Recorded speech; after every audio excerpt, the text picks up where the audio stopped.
రామ్ గోపాల్ వర్మ మామూలుడు కాదు. జనాల్ని ఎలా ఆకర్షించాలో ఆయనకు బాగా తెలుసు. ఆయన పెట్టే ట్వీట్లు చదివాక ఏముంది ఇందులో కొత్తగా ఎప్పుడు ఉండే వాయింపుడేగా అనిపిస్తుంది. కానీ మళ్ళీ ఆయన ఏం ట్వీట్ చేస్తాడా అని ఎదురు చూడడం కామన్. ఒకప్పుడు సినిమాలతో ఆకర్షించిన వర్మ ఇప్పుడు తన ట్వీట్లతో జనాల్ని అలా ఆకర్షిస్తున్నాడు. వర్మకి ఏదైనా నచ్చిందంటే దాన్ని సూపర్లేటివ్ డిగ్రీలో చెప్పడం అలవాటైపోయింది.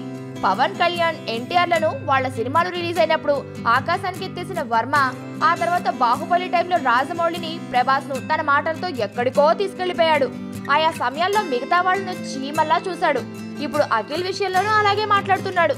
అందరూ అఖిల్ తొలి సినిమా, అఖిల్ ఫస్ట్ లుక్ గురించి మాట్లాడుతుంటే వర్మ సినిమా లోతుల్లోకి వెళ్లిపోయాడు. ఎవరో అఖిల్ సినిమా రషెస్ చూశారట. అది చూసాక అందరూ mega super, power, rebel, crazy స్టార్లందరూ ఇక వ్యవసాయం, వంట లాంటి వేరే వృత్తుల్ని ఎంచుకోవడం బెటర్ అని చెప్పారట. రషెస్ చూసిన వ్యక్తి ఏం చెప్పాడో కానీ మిగతా పెద్ద స్టార్లందరూ ఆల్టర్నేట్ చూసుకోవాలని చెప్పడం మాత్రం వర్మ మాటే అనడంలో ఎవ్వరికీ సందేహాలు లేవు. వర్మ అంతే మరి.